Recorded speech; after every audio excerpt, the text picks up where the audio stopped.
कहा दिली तखत पर बहेगी वाहे गुरु की फौज, फतेह दिलावें शीश पर बड़ी करेंगे मौज। उदय अस्त जहाँ लग या की बचे न कोई, बने रियाया सागरी धरती ऊपर जी। ये समय का आपको इंतजार कर, लेकिन समय लगता। भगवान राम ने अवतार लिया धरती पर, ब्रह्म पुरुष ने, ईश्वर ने। उसमें धर्म का दुश्मन कौन बना हुआ है? जिस समय रामा अवतार हुआ, धर्म का दुश्मन कौन है? जोर से बोलो, जोर से बोलो, पढ़ लो। रावण मुसलमान थे, रावण सिख ईसाई थे, उत्तम कुल पुलस्त कै नाती, शिव बिरंच पूजे बहु भांति, वेद ज्ञान उत्तम कुल पाया, तापर रावण असुर। 4 वेदों के प्रकांड पंडित विद्वान राजा रावण आज धर्म के लिए दुश्मन बन चुके हैं। वेद के ज्ञाता हैं, वेद के टीकाकार हैं, ब्राह्मण वंश में जन्म हुआ है, ब्रह्मा शंकर की पूजा भी करते हैं, बड़े बड़े यज्ञ अनुष्ठान करते हैं, लेकिन भगवान राम उनका काउंटर करेंगे। उनकी सोने की लंका को, सारे वैभव को मिट्टी में मिलाया जाएगा, क्योंकि ये मान लिया गया कि धर्म के दुश्मन हैं। क्यों? आखिर एक ब्राह्मण, वो भी 4 वेदों का ज्ञाता, धर्म का दुश्मन कैसे हो गया? जिसको मारने के लिए भगवान ने धरती पर जन्म लिया। कभी इस पर विचार करते हो आप? प्रभु श्री रामचंद्र जी का धर्म शाकाहारी, और 4 वेद के पंडित राजा रावण का धर्म, रावण का धर्म, बस इस पर फैसला हो गया। बरेली में यही फैसला, हिंदू मुसलमान पर नहीं कर पाओगे। ये फैक्टर फार्मूला आपका गलत है, भगवान को फैसला करना। नेता लीडर धर्म नहीं फैसला कर पाएंगे। नेता लीडर तो हिंदू मुसलमान पर करेंगे, यादव ठाकुर हरिजन ब्राह्मण पर करने लगेंगे। धर्म तो भगवान की बनाई चीज़ है। भगवान ने मुसलमान भी बनाया, भगवान ने हिंदू यादव ठाकुर हरिजन ब्राह्मण। रामायण में लिखा बड़े भाग मानुष तन पावा, ये नहीं लिखा कि बड़े भाग हिंदू तन पावा। जबकि रामायण मुसलमानों के राज में लिखी गई। दिल्ली में बादशाह अकबर का राज हो चुका था, मुसलमानों के अत्याचार की कहानी भारत में गूंज रही थी। उस समय रामायण के रचयिता काशी बनारस में रामायण लिख रहे, लेकिन पूरे रामायण में कहीं मुसलमान का नाम आया है? पूरे रामायण में कहीं हिंदू शब्द आया है? बस बड़े भाग मानुष तन पावा, सुर दुर्लभ सद ग्रंथ निगावा। गोसाई महाराज जात के ब्राह्मण थे, लेकिन ये नहीं लिखा कि बड़े भाग ब्राह्मण तन पावा, बड़े भाग पंडित तन पावा। सीधे लिख रहे हैं बड़े भाग मानुष तन। जिसको मानव जन्म मिल गया सब भाग्यशाली हो। सबको प्रभु को साधन धाम मोक्ष के द्वारा मोक्ष मुक्ति प्राप्त करने का, जन्म मरण से छूटने का पूरा पूरा अधिकार हर इंसान और मनुष्य को है, जिसको प्रभु ने मानव जन्म दे दिया। और उसी रामायण में लिख दिया जात पात पूछे नहीं कोई, हरिके भजे सो हरिके होई, निर्मल मंजन सो मोहि पावा, मोहि कपट छल छिदंबा। धर्म का फैसला बरेली में इसी पर होने वाला है। मांसाहारी हिंदू और शाकाहारी मुसलमान,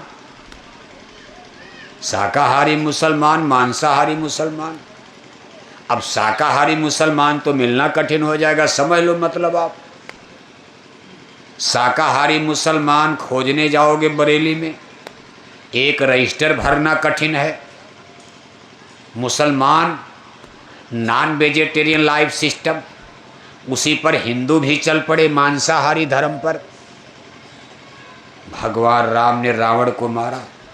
भाई विभीषण का धर्म शाकाहारी और भाई रावण का धर्म, भाई भाई में बंटवारा होगा। हिंदू मुसलमान नहीं, भाई भाई में भी क्रांति होगी। एक भाई का धर्म शाकाहारी, एक भाई का धर्म, एक भाई का धर्म विभीषण का धर्म शाकाहारी, और सगे भाई रावण का धर्म होगा, यही हो, इसी पर होगा। शाकाहारी यादव, मांसाहारी यादव, शाकाहारी ठाकुर, मांसाहारी ठाकुर, शाकाहारी पंडित, मांसाहारी पंडित, शाकाहारी गंगवार। यहाँ गंगवार बहुत है, क्यों गंगवार? आपको तो भाई गंगवार के अलावा कोई MP MLA बनता ही नहीं है। लेकिन शाकाहारी गंगवार, मांसाहारी गंगवार, जय गुरुदेव मिशन उस रास्ते पर चल चुका है। जाति और धर्म की सारी सीमाएं तोड़कर जय गुरुदेव मिशन उस रास्ते पर चल इतनी ऊंचाई पर जा चुका। इसमें कोई जाति धर्म का झगड़ा नहीं जय गुरुदेव मिशन में। शाकाहारी और मांसाहारी, शाकाहारी मानव, मांसाहारी, सीधे समझ लो आप, हिंदू मुसलमान नहीं। शाकाहारी मनुष्य, मांसाहारी मनुष्य। वही बात कौरव पांडव में, कौरव पांडव सगे भाई थे, लेकिन आज धर्म के दुश्मन बन गए कौरव, मारे जाएंगे लड़ाई में। कौरव कोई मुसलमान थे? कौरव ईसाई थे? कौरव विदेशी थे? अरे कौरव पांडव तो भाई थे, लेकिन 5 भाई पांडवों का धर्म शाकाहारी, 100 भाई कौरवों का धर्म, कौरवों का धर्म, कौरवों का धर्म, और भीष्म पितामह का धर्म शाकाहारी। भीष्म पितामह तो मांस नहीं खाते थे, उस समय के श्रेष्ठ पुरुष माने जाते थे, लेकिन उन्होंने भी धर्मियों का साथ दे दिया, छुआछूत लग गई। भगवान के ने कहा अर्जुन इनको भी मार दो। अर्जुन ने कहा केशव मेरे दादा हैं, इनकी जंघा पर बैठ करके मैंने बचपन बिताया। हे केशव, इन्होंने मुझे कटोरे में गिलास में दूध पिलाया, बड़ा प्यार दिया। मेरे पिता महाराज पांडु जब मर गए थे, इसी भीष्म दादा की गोद में मैं बड़ा हूँ, बढ़ा हूँ।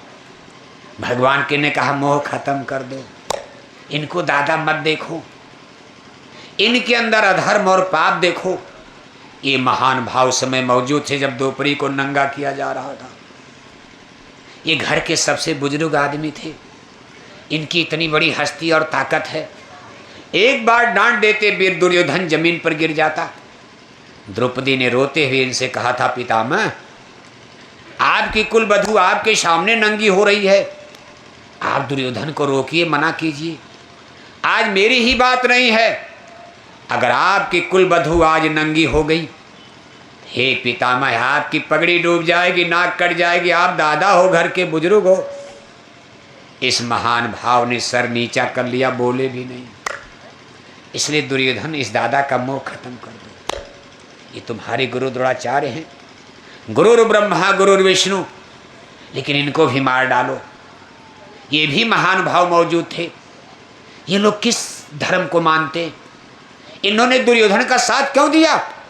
अभी मैंने इनको मौका दिया, कौरव दल से पांडव में आए, इधर से उधर चले जाओ, तब भी ये लोग टस से मस नहीं हो रहे, कौरव दल में खड़े। और अर्जुन सच्ची बात समझ लो, आज मैं तुम पांडवों का साथ दे रहा हूं, इसलिए नहीं दे रहा तुम लोग मेरी कुंती बुआ के लड़के हो। भगवान श्री कृष्ण की सगी बुआ कुंती के पांडव पुत्र थे। पांडवों की माता कुंती भगवान कृष्ण की बुआ लगती थी, फूआ। भगवान कृष्ण कहते ये भ्रम मत करना कि मैं रिश्तेदारी के नाते तुम लोगों का साथ दे रहा हूं। मैं तुम लोगों का साथ इसलिए दे रहा हूं कि धर्म आज तुम्हारे पास है, तुम्हारे पक्ष में धर्म खड़ा है, लेकिन कौरव दल में अधर्म और पाप खड़ा है। इन महान भावों को मैंने इतना समझाया कि पांडव दल की तरफ आ जाओ, धर्म इधर खड़ा। अगर केवल 2 महान भाव, ये गुरु द्रोणाचार्य, कृपाचार्य और भीष्म पितामह, 3 लोग अगर पांडव दल में चले आते तो दुर्योधन हथियार डाल देगा, युद्ध होगा ही नहीं। इन्हीं लोगों के बल पर तो कूद रहा है, इन्हीं लोगों के बल पर उसको ताकत मिले, इनको ये पाप का सपोर्ट कर रहे। इसलिए इन लोगों को भी मार दो, खत्म कर दो खेल। ये लोग कुछ नहीं कर पाएंगे, ये लोग रहेंगे, द्रौपदियां नंगी होती रहेंगी, लोग कभी बोलने वाले। जब आज नहीं बोला तो आगे अब क्या बोलेंगे? इसलिए इनको भी खत्म कर दो। इसलिए मुसीबत आ रही है। शाकाहारी हो, शराब नहीं पीते हो, रामायण गीता पढ़ते हो, सबको कथा कीर्तन सुनाते हो, लेकिन देश और दुनिया में क्या हो रहा? आवाज लगाया किसी ने? किसी शंकराचार्य ने आवाज लगाई? किसी धर्म गुरु ने आवाज लगाई? इसलिए सब खतरे के निशान पर चल रहे हो। और अंत में देखो 5 पांडव शाकाहारी, 100 कौरव मांसाहारी। जीते कौन? कौन जीत गए? अगर हिस्सा लगा दो तो एक पांडव पर 20 कौरव हिस्सा पड़ेंगे। 100 और 5, एक पांडव पर 20 कौरव हिस्सा बैठेंगे। मुक्का मुक्का मार डालते पांडवों को। 20 आदमी जिसको मारेंगे बचेगा बताओ? अब कौरव भी कोई कमजोर तो थे नहीं, हट्टा कट्टा वो भी थे। गदा में दुर्योधन विश्व विजेता बन चुका था, गदाधार में, लेकिन नहीं मार पाए।